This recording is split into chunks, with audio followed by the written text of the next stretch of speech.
And welcome to Music Meanderings. I'm Mike Lamneck, and today we're going to cruise through my record collection and look at some of the top live albums I have. Now, as it ends up, most of them are from the mid to late 70s. Okay, all of them are from the mid to late 70s. Now, this, by no stretch of the imagination, is an exhaustive survey of the top live albums, or even ones that I have owned in the past, or perhaps own in a different format on cassette or CD or something. But these are ones that I have vinyl editions of that meant a lot to me growing up. We're going to start with number 10. And probably a lot of you own this one. Yes, it's Lynyrd Skynyrd. Lynyrd Skynyrd, One More From For the Road. Or actually, it's One More For the Road crossed out with the word from over it. That part always confused me for one thing because it isn't one more, it's two. It's a double album.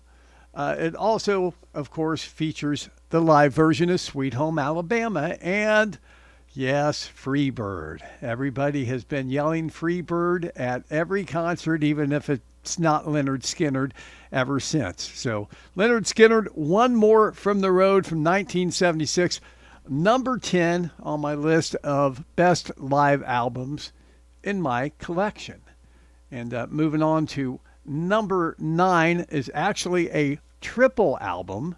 Yes, triple album set, which was rare. And if it wasn't Paul McCartney and Wings, the record company probably wouldn't have allowed it. But they were so hot at the time with silly love songs and their last two albums, At the Speed of Sound and Venus and Mars, that they got away with releasing a triple live album. And it's killer.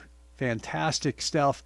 And, of course, they were touring in support of those albums, so a lot of those songs are on this album. So if you are fans of those two Wings albums, plus some older Wings stuff and Beatles stuff, this is pretty much a must-have album.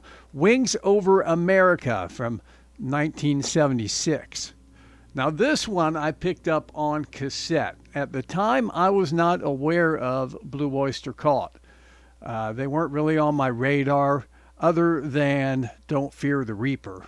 But this album really enlightened me and turned me on to a lot of their back catalog, like Extraterrestrial Intelligence, Astronomy, and just a killer live album. Just a single one, single live album. 7.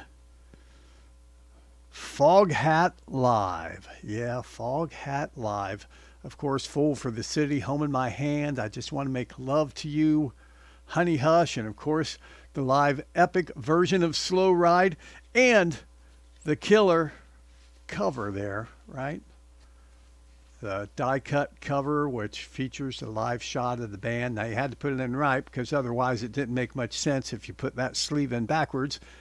But Foghat Live, and just great packaging that you don't get these days with a CD or download.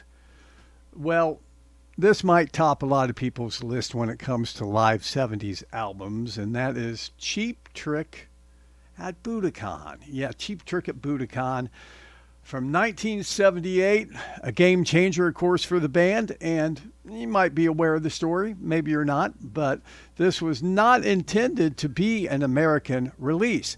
But the bootlegs were selling so well in the record shops that the record company got smart and decided to make it a commercial release. So the song selection was not what the band would have chosen for an American live greatest hits albums. These were songs that appealed to the Japanese audience primarily, but of course, as history proved, the American audience loved it as well. Cheap Trick at Budokan. Interesting on the front photo. They said they hated that picture, that they looked like sheep. You see, I guess I can see that a little bit. Coming in at number 5. Hard to believe this isn't number 1. It could be. I mean, this could be number 1. Maybe it's number 1 in your collection. Go ahead and comment below. But Frampton Comes Alive. it seems like everybody had this album. I actually purchased my copy from a Big Bear store, and it was in a top 10 rack of albums right when it came out, on the strength of Show Me the Way. I really loved that song and the live version that was already a single on the radio. Frampton Comes Alive from 1976, of course, turned his career around and could never really follow up this album. It was good to see him get inducted into the Rock and Roll Hall of Fame earlier this year. Coming in at number 4, top 10 live albums in my collection. Again, your list could vary. Go ahead and post it below. What do you think were the top 10 live albums? This is Bob Seger and the Silver Bullet Band with a Live Bullet. And just a great, great live album. Again, one of those bands that couldn't capture the energy on a studio recording. But the live album really busted it open for them. They were huge already in some parts of the country, like the Midwest, of course, Detroit, where this album was recorded. But this really broke it wide open for Bob Seger and the Silver Bullet Band, 1976, and Live Bullet. Again, these are just albums in my collection, not even necessarily my top 10 live albums of all time. In fact, I know they're not. I don't own all those yet. Hopefully I will someday. Some of them I own on other formats, but these are all albums that I own. Great live albums from the 70s. And number 3, talk about a game changer, REO Speedwagon. And you get what you play for. Recently, Kevin Cronin has announced the band is going to break up. His voice is having some trouble. You know, he's in his 70s. It happens. And they are probably going to call it quits. But this album really put them on the map. And this was a big part of my high school music soundtrack. I mean, this was blaring out of cars everywhere when I was in high school when this was coming up. REO Speedwagon live, of course, with the epic extended live version of Riding the Storm Out. And yeah, I don't mind saying that goes on my list of songs that I don't need to hear again. It was just played so much. I'd have to put Freebird on that list too, right? It was just played so much, and nothing wrong with the songs. You might still love them. I just heard enough of them when they were on the radio pretty much nonstop in the 70s and 80s.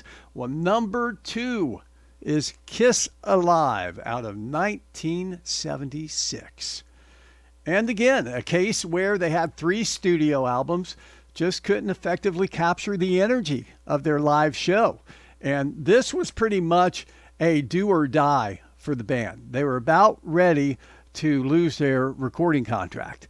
And actually, the label didn't think it was the smartest thing to release a live album from a band that really sold very few copies of their first 3 studio albums. But it did, and history shows, of course, that Kiss Alive launched that band, and all those songs still the staple of their live sets.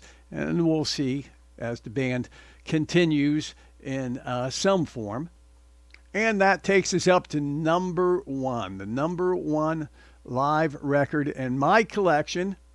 And this, again, a real benchmark album, Rush, All the World's a Stage. And this band was like nothing else really that you had heard when they were coming up. And 2112 was still really, really hot, and that's, of course, included on this. And it really gave people first listen, a lot of folks, to some of their older stuff as well. So Rush, All the World's a Stage, 1976. I got that as my number 1 live record that I have so far in my record collection. Now I've got a couple runners up. And this one, you might not even think of as a live record, but of course it is, out of 1978. And the characters are still iconic today. In fact, a real good Halloween costume to pull off. I've seen pictures on Facebook of many people still doing this year, and that's Blues Brothers. Yep, Blues Brothers and Briefcase Full of Blues. Just a stellar, stellar album. Hey Bartender, Messing with the Kid, of course, their big version of Sam and Dave's Soul Man, which was a huge radio hit for them. Briefcase Full of Blues, 1978. And finally, this the earliest one on the list, going all the way back to 1972. This was one in my parents' record collection, not this exact copy, but this is the same album, Neil Diamond, Hot August Night. Really just a greatest hits set of early Neil Diamond, and fantastic album. So there you go, a couple runners up and your top 10 albums. And for more top 10 list and other music talks on Music Meanderings, be sure to hit that bell and also subscribe, won't you? And we'll talk to you again soon.